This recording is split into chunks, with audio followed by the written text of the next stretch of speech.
Welcome back to our weekly live event. Today is our Thanksgiving special. So I hope everyone's having a great day at home, getting ready for the turkey day tomorrow. So it should be a good time. I'm looking forward to it. Hope you guys are as well. Get to spend time with our family and our friends. And it's a day to relax, enjoy good people, enjoy good food. So hopefully you guys are enjoying it as well. Hope everyone's doing a great week. I know it's a short week, but we got to push through and get as much done as possible and prepare for all the good things that are going to come in 2021. How's everybody doing tonight? Happy Thanksgiving. Good to see you. What's up, Akon? What's up, Hass? Current? What's going on, guys? Happy Thanksgiving to you, too. All right, well, I hope everyone's doing well. We're going to give a couple of minutes for everyone to kind of jump on, and we're going to kind of go over what I've been noticing in the lending industry, what I've been noticing in the real estate industry, and some of the deals that I've been seeing lately, which would be good for some people, in some people's opinion, and some people would be bad to see all these type of deals coming up. So, but I really think a lot of opportunities are going to come up soon. So we got to get ready. Good things are coming. What's up, Jasmine? Happy Thanksgiving.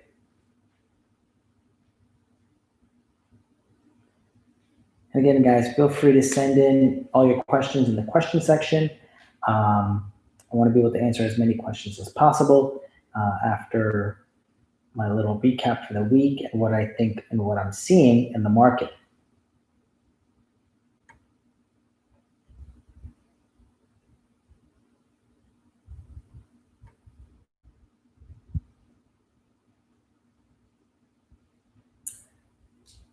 All right, guys. So right now, I'm having an issue with YouTube, with IG.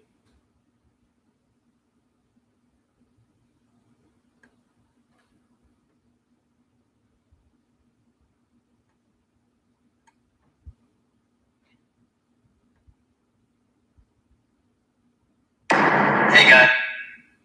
Sorry, guys. Thank you for your patience.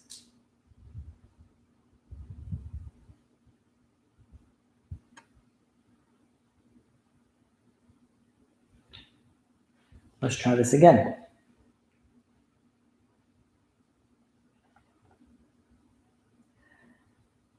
All right, so I'm about to get into what I'm seeing so far this week. Initially, what I'm seeing is lending guidelines are tightening.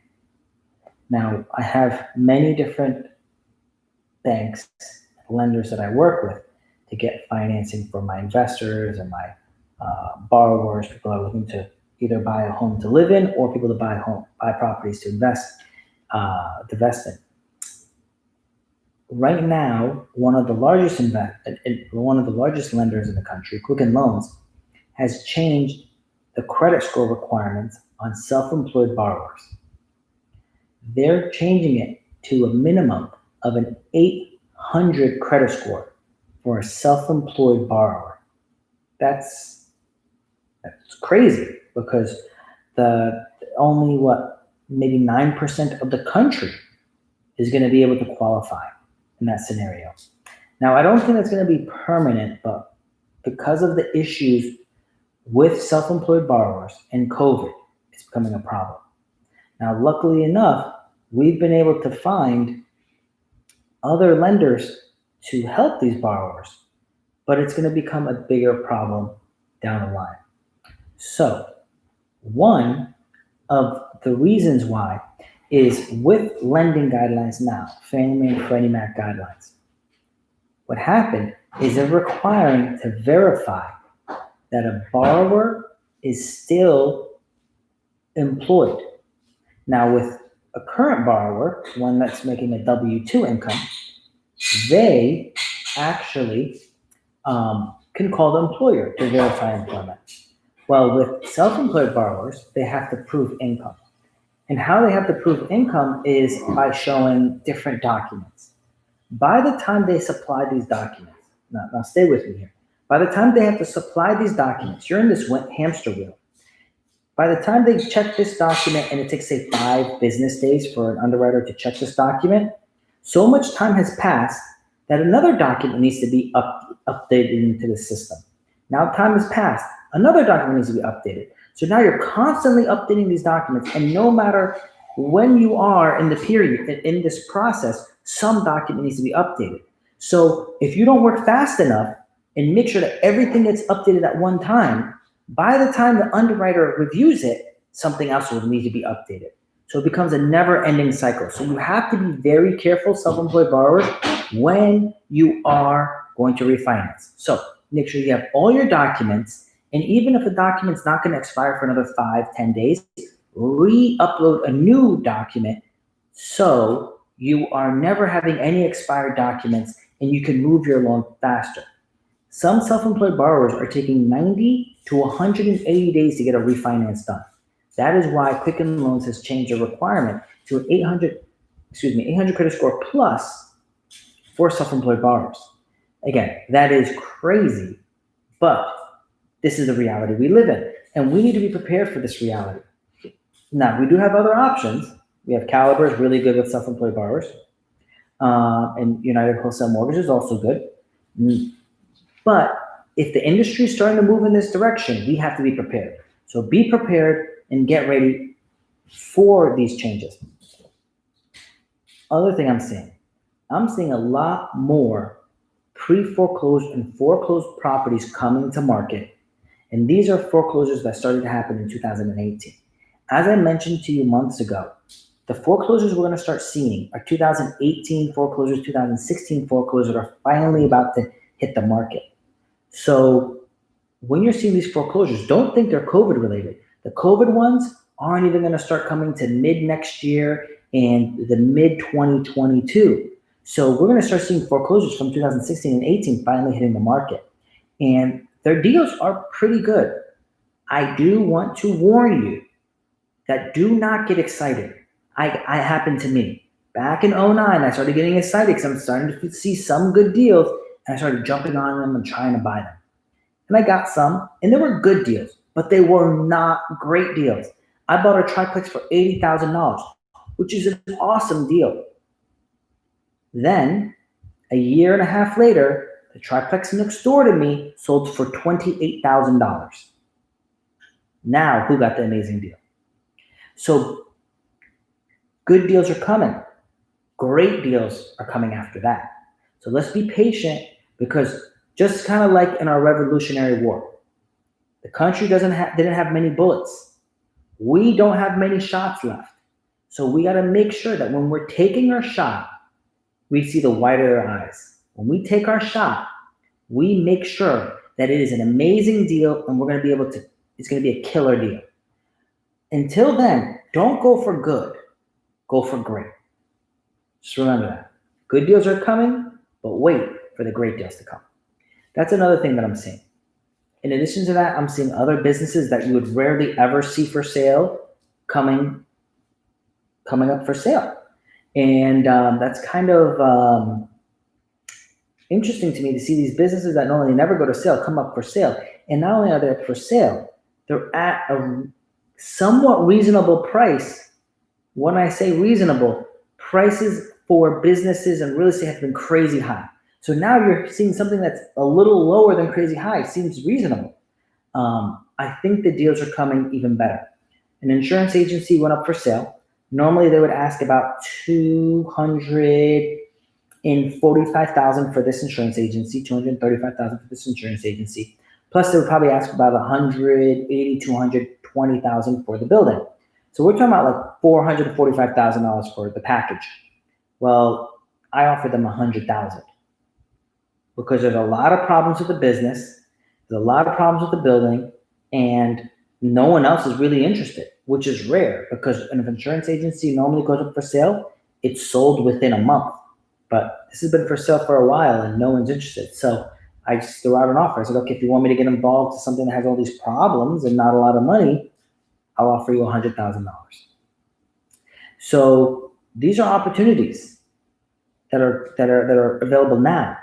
And because I know amazing opportunities are coming, I'm not just going to accept someone's good offer. I'm going to offer a lower amount and try to make it a great offer. So that's the second point that I want to tell you is you don't have to wait 2 years or a year for great deals to come.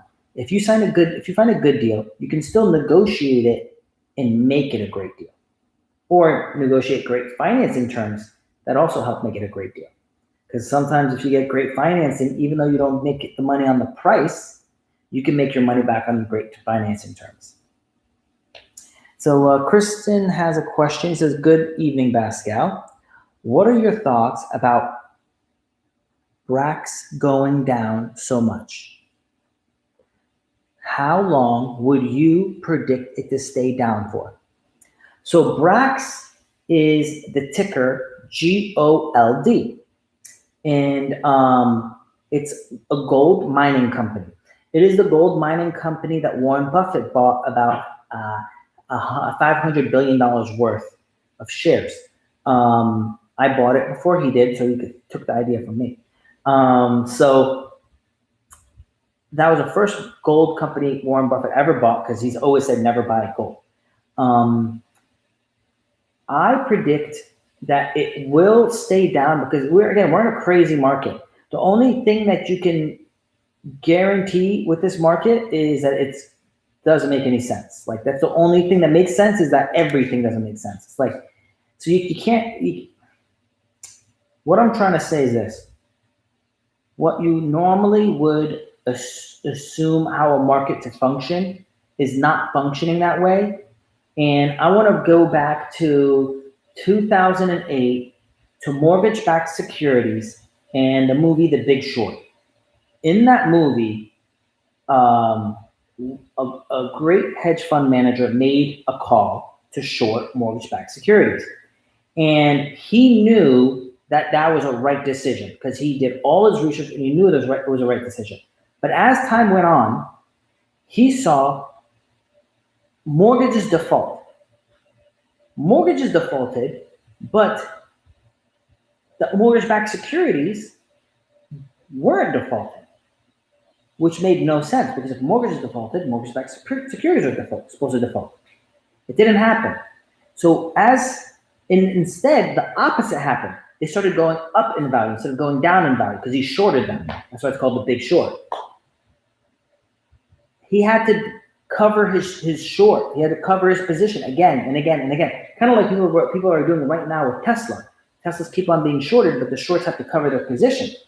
And they're losing money. So he kept losing money, eventually to the point where finally the market became rational and the mortgage-backed securities tanked and he made a sick amount of money. Right now, it's the same thing. The market is not rational. We're going to see that gold is going to continue to go up in price. That is my prediction. And because gold is going to go up in price, the mining companies are going to make more profit. That is common sense. Now, what's going on today is not normal. So common sense it doesn't really apply as much. We got to be patient. I don't know when the correction is going to come, when people are going to start acting normal again, where the market starts functioning normally. But again, we can't predict that. So we're going to continue working forward and moving forward to do the best we can and make the best decisions we can. So I'm still holding gold. I'm still bullish on GOLD ticker. I'm still bullish on crypto. I think if you guys remember, I shouted out that I bought, that I own XRP. And if you notice now, XRP tripled. So I bought it at 20 cents. I told you guys about it 6 months ago that I bought it. And right now it's at 60 cents. So my investment tripled. I bought Chainlink and it's gone up a lot too. So, but these are not, I'm not a day trader. I buy and I hold and I make my money over time. And the good news is if you do it right, you can make as much money as a day trader and do, 1% of the work.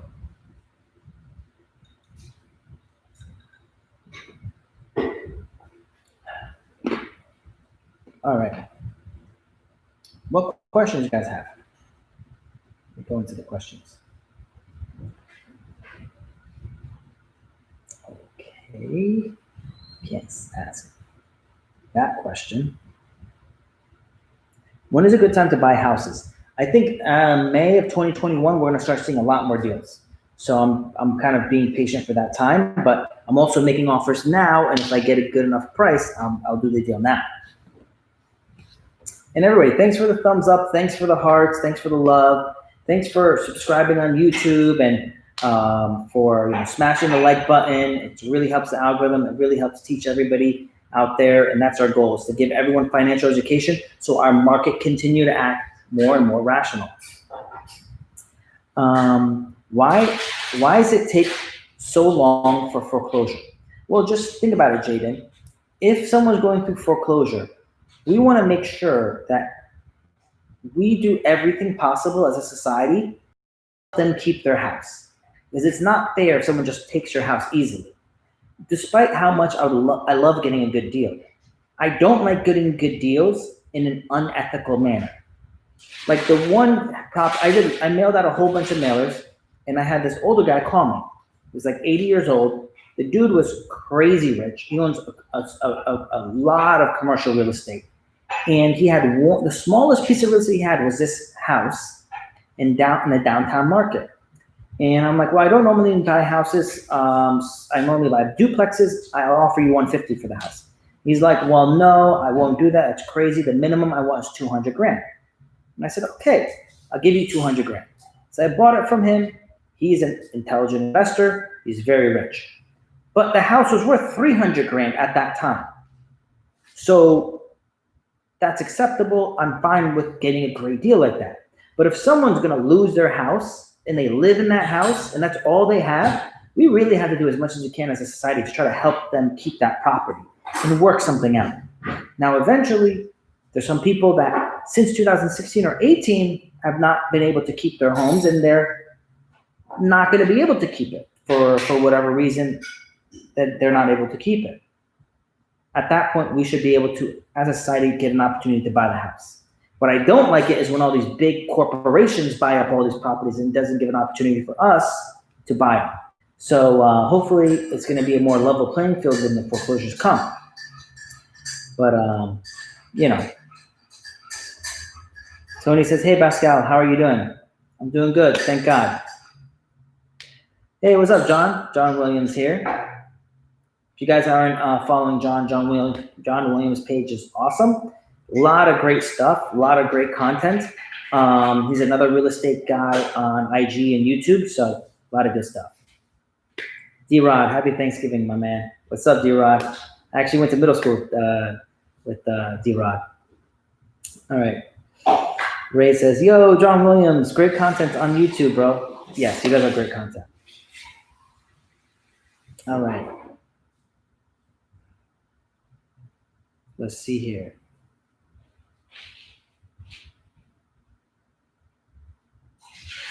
I'm blocking people that are saying crazy stuff.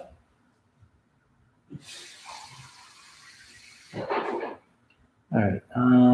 Gold's gonna blast up. I think so. I also think crypto's gonna blast up too. I think that they're on a trend that they're gonna do well. Now again, crypto is not an investment. It's still a speculation. We have not gone into practical uses for crypto yet. And so because of that, it's still speculation. Is there going to be a future for blockchain? Yes, there is a future for blockchain. What is that future? I don't know. So until that time, it's speculation, and do not put a large section of your money in it. Only put what you're willing to lose. Jerry says, nice tree. Thank you. It is actually a very nice tree. Historically, gold's gone 300, 600% in times like this, like these. Yeah, I think gold is going to hit probably at least $3,000 an ounce. I think that makes a lot of sense. We spent, I think, $10 trillion. I mean, normally gold follows the printing. So we've printed, multiples and multiples above what we had a year ago. So gold should go up significantly. Brett says, you are a beautiful. Thank you. I guess. All right. Shakri says, how do we choose a target city to start buying rental properties? So I like secondary and tertiary markets. So what does that mean? If you got a primary market, we're going to say New York, Toronto, LA, Miami. Those markets are very expensive. But a secondary, tertiary market is like a city that's maybe an hour away, right? It's an hour away from those markets. And it's where the people that live in the major metropolitan areas will move to or go there on the weekend because it's so beautiful and they have great downtown markets and they have like great places where families and kids move. Those markets are going to be really high demand. Since one, we're going to be working from home, the demand for those areas are going to be high. We're going to have, and normally in tertiary markets, they don't get affected as much during a downturn. Their economy is pretty consistent. You know, the areas that get hurt really bad, you're going to be major metropolitan areas. So it's more consistent income as well. So find what type of secondary and tertiary market is around you. And also the cap rates are better. So there's multiple, I mean, I can go on an hour about all the reasons why secondary and tertiary markets are good. But that's where I would start looking. Daniela says, what are your thoughts on Tesla stock right now? Fundamentally, it is extremely overpriced for a company that has never really turned a profit. Do I love the cars? Yes. Do I think Elon Musk is a mad scientist genius? Yes. But do I own Tesla stock? No, I don't. Do I plan to buy any Tesla stock? No, I do not. I plan on buying Tesla truck, the Cybertruck, when it comes out. I already put it down. I registered to buy one. But I can't. I don't know. I just cannot do it off of fundamentally. I just can't do it. The numbers don't make sense. Bella says prices are going up. I was hoping to find some foreclosures for next year. So let me tell you about let me tell you a story. Back during the Great Recession, right after it, Obama passed this stimulus package. It was called Cars for Clunkers or Cash for Clunkers.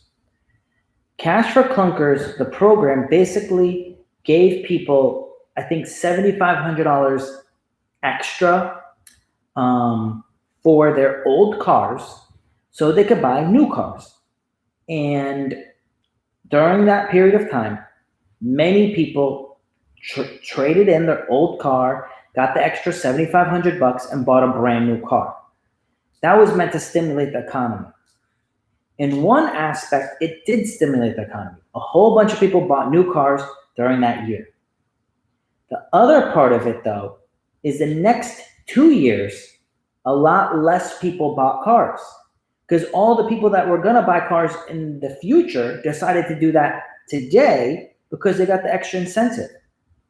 So right now, what we're seeing is all the people that were planning to move out of the big cities and all the people that are planning to move out of their little houses to big houses or big houses to little houses, all of those people said, wow, interest rates are super low. I don't want to be stuck in my house. I want something different. Let me buy now. And because of that, that is what's forcing the prices of real estate to go up so high, mixed with the record low interest rates. This scenario that we have is not a scenario that's going to repeat itself for the next 2 years. We're going to have maybe 1 year of this aggressive buying. But after that, all the people that were going to buy over the next 2 years already did today. So we're not going to continually see an aggressive buying market that we have right now. It's super hot now.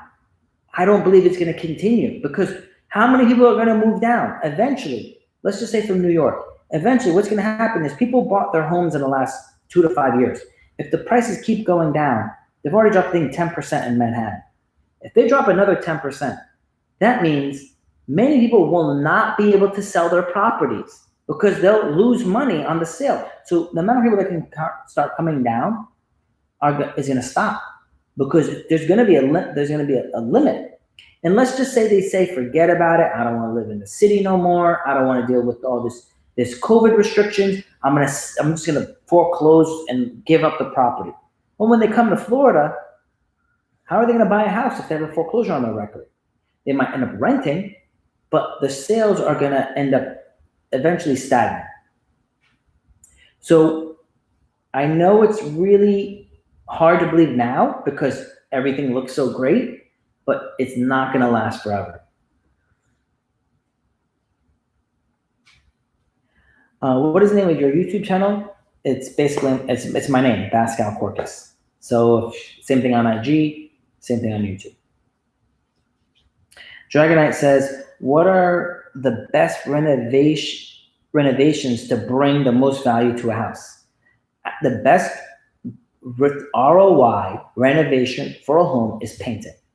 If you paint a house, it will give you the largest return on investment. The next thing you could do is curb appeal on the front of your house. Plants, shrubs, mulch, things like that. From there, we're talking about flooring. After flooring, we're talking about bathroom and kitchen remodels. But if you're going low to high, paint is the best return on investment.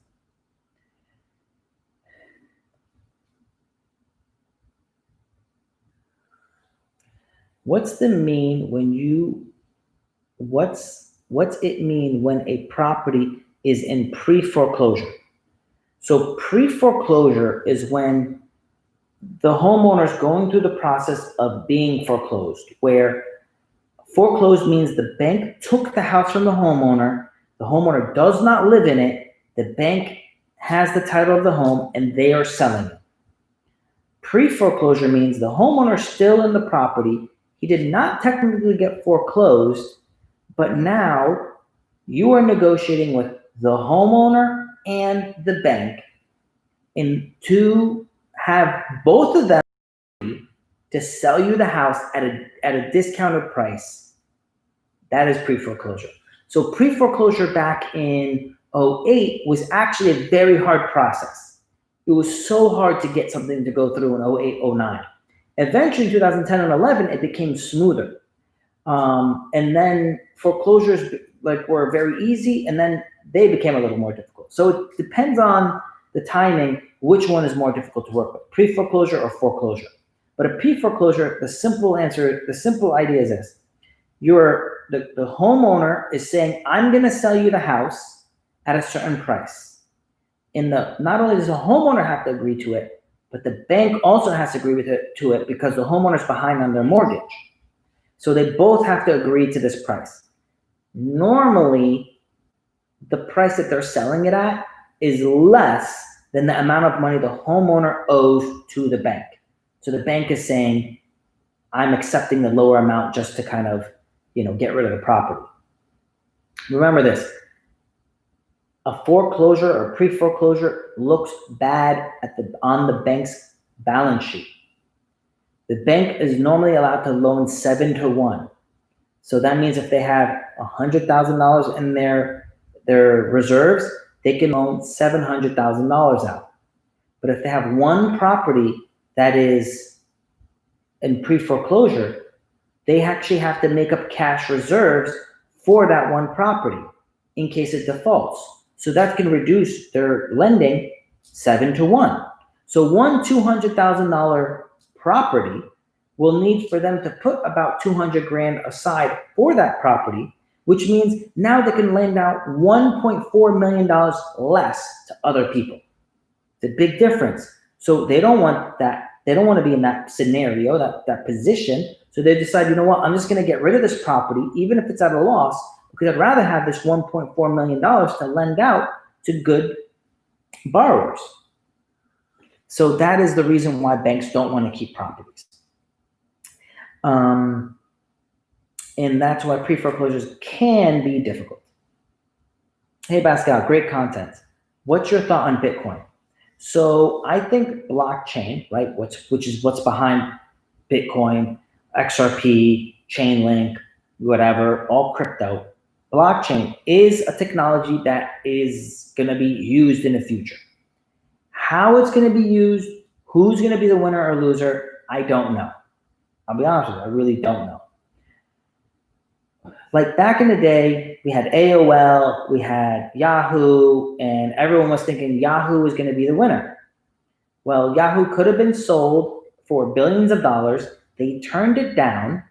And then who ended up being the winner? Gmail ended up being the winner. And then Yahoo was sold for not billions of dollars, but only a few hundred million.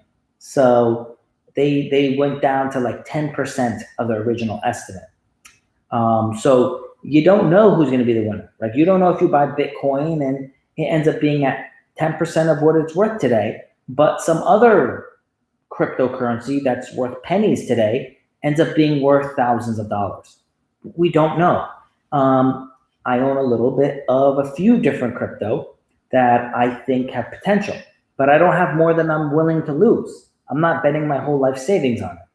So again, buyer beware.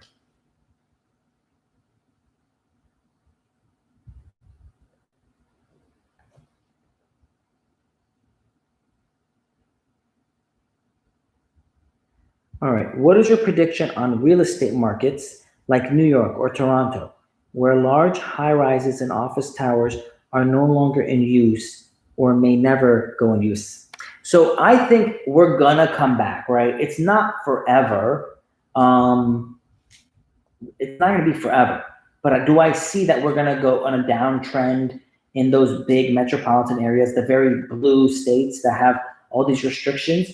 They're gonna be on a downtrend, and I think the downtrend's probably gonna be 3 to 5 years. It's not gonna be a fast turnaround. You know, things crash fast, but they come back slow. Danielle says, thank you for that. You're welcome. For your first deal, did you house hack? Yes. I bought a duplex, rented out one side, lived in the other, fixed it up, moved the other side, fixed it up, then bought another duplex, did it again, and yeah, yes. All right. Shahari says, happy Thanksgiving. Can you explain a 1031 exchange? Sure. Let me pin the comment. So 1031 exchange. All right, so they created this tax code called tax code 1031. And they said in this tax code, it's regarding, initially it was not for real estate. It was actually for like, I think farming equipment, but they eventually turned it around and used it for real estate. And what the 1031 exchange is called a like kind exchange. The concept is this: you sell something for $500,000, and then if you use that money to buy something else that's worth a little bit more. Let's just say $550,000. And since you're going from one item to the next item, you don't have to pay tax on any of the capital gains you incurred from the sale, since you're using all the money to transfer to property B.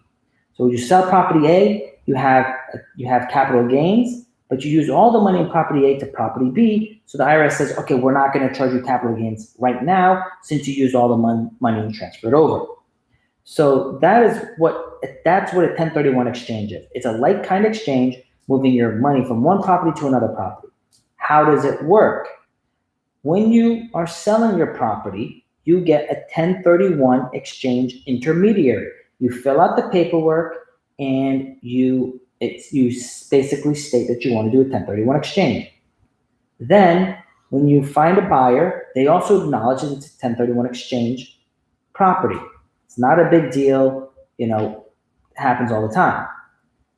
Once you sell your property, all the money from the sale goes to the 1031 exchange intermediary's escrow account. Normally, lawyers are the owners of these 1031 exchange companies. You then have, I'm going to simplify this process. You have a maximum of 6 months to buy another property with that money. If you don't, you're exposed to paying the capital gains tax. If you do buy a property within 6 months, you don't have to pay the capital gains on the sale of property A since you rolled the money into property B. There's a lot of details. You need to consult your accountant and your tax specialist about this. If you cannot do a 1031 exchange, there is actually other ways as well to defer your taxable gain. I actually sold a property, did a 1031 exchange, decided to not go through with a 1031 exchange, even though I actually did the process and sold one property, bought another property, had the intermediary transfer the money over, everything. But at the end, I actually decided tax-wise that was not my best in my best interest. So I took the taxable gain on the one property, and then I did something else to save taxes on the other property. And we can talk about that on another day. But yeah, that's how roughly 1031 exchanges work. Have you heard about wholesaling real estate, and do you think it's a great way to get into investing at a young age? Yes, I have heard about wholesaling real estate. It can be a great way to get into investing. It just requires, just remember, to wholesale a deal, the simple idea is this: you're going to find someone willing to sell you the property less than what it's worth. You then are going to turn around and sell that property to an investor for more than the contract price that you signed. And you'll make 5 to 10 to 15 or even more on that exchange, right? You are going to sell this contract. You're going to make that money by doing wholesaling. But the point is this, though: to get one deal, you normally have to make 1,000 phone calls. So conceptually, it's a good business, and you can make a lot of money. But you have to spend the time to make 1,000 phone calls, to build relationships with these people, to find who needs your help. And yes, you can make money doing it. Duplex or single family? Duplex all day. Do you think taxes will go up? If Biden gets elected, yes, they're going to go up a crazy amount. Meow, meow. Thank you for, thank you. We'll talk more about it later, or maybe Friday. Sounds good. Can I buy a rentable real estate and have someone manage it for me? And is it profitable for someone who doesn't live in the US? Yes, many people overseas buy property in America because it's a very secure asset and a very secure company to own real estate. So yes, it is an investment that is pretty secure, and there's professional companies that will manage it for you. All right, guys. Well, I'm going to give it a couple of more minutes to answer some questions for you guys. I'm going to wrap up a little early tonight because it's Thanksgiving. But I'm going to give a minute for you guys to ask any other questions before I wish you guys a happy Thanksgiving.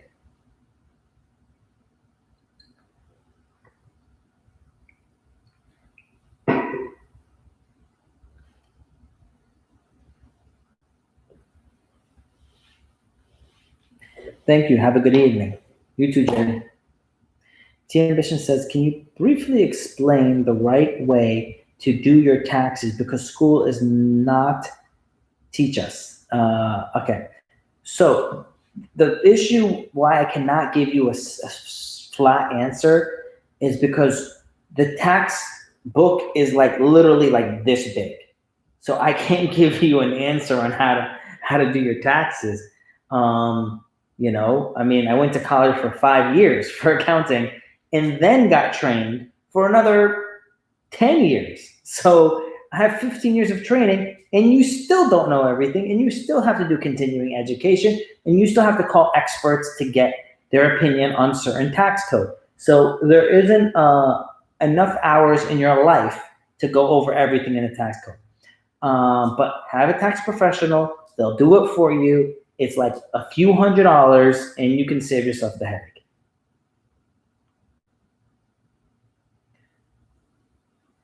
Gobble, gobble, Jaden. Can you please upload this Q&A to your profile? Yes, this video is actually uploaded to YouTube. So if you want to rewatch this, you're going to be able to find it on YouTube. Normally it's higher resolution, and if I'm writing anything on the whiteboard, it's also the right way. Yasar says, where do you think I should start? Like which state? Keep in mind, I'm a senior and would like to invest early. I think Florida, Texas, and Arizona are great states to invest in. In America, the laws are in favor of real estate investors. What is the best way to find foreclosures? Have an agent or do the research yourself? If you get an agent, you're going to find whatever's on the MLS. If you do it yourself, you're going to find deals that are not available. So if you find deals that are not on the market, you might be able to get a better deal. Book recommendations: Rich Dad, Poor Dad, How to Win Friends and Influence People, Think and Grow Rich, The Richest Man in Babylon. Is it better to invest in Canada real estate or US? I would say US. Can you explain BRRRR? Buy, renovate, rent, remodel, repeat. You buy a property that needs work, you put in the work by doing the renovations, you rent the property for this new higher amount.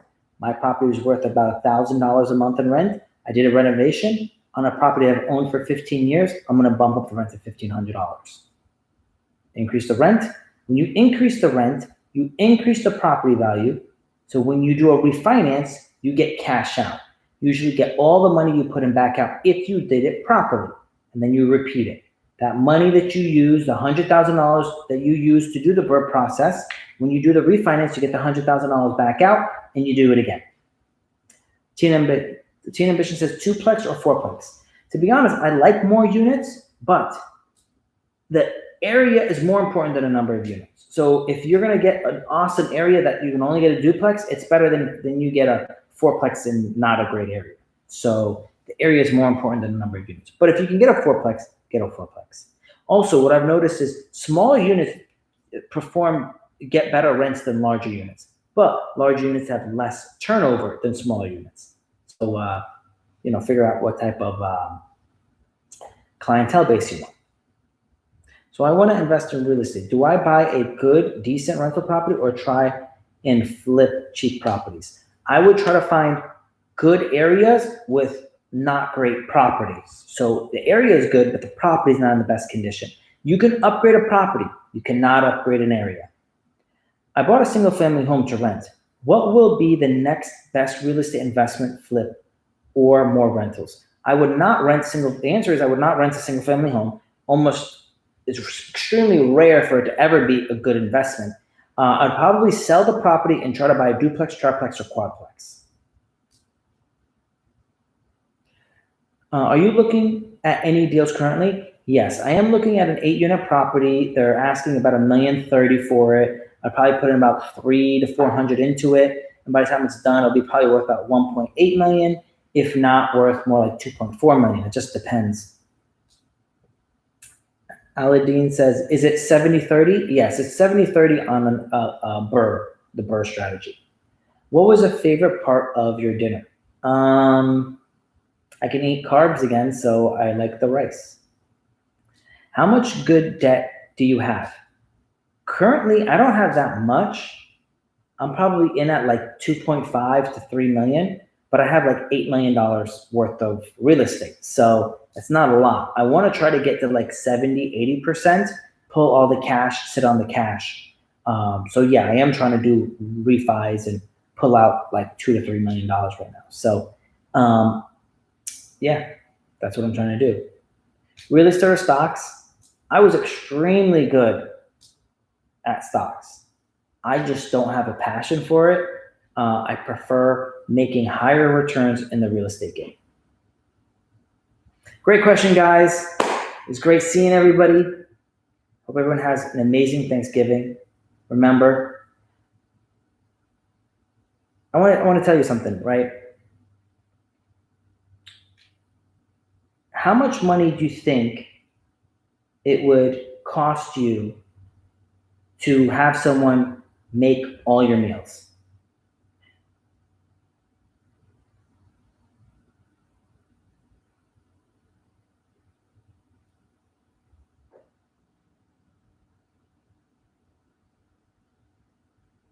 Happy Thanksgiving, guys. So we're gonna say like $30,000. $30,000 would cost you to have someone make all your meals, like full-time work for you. How much would it cost to have someone clean your house? If they came every day a year, we're gonna say full-time, $30,000. And I'm giving high prices for the best people out there. How much do you have to pay someone to work out for you?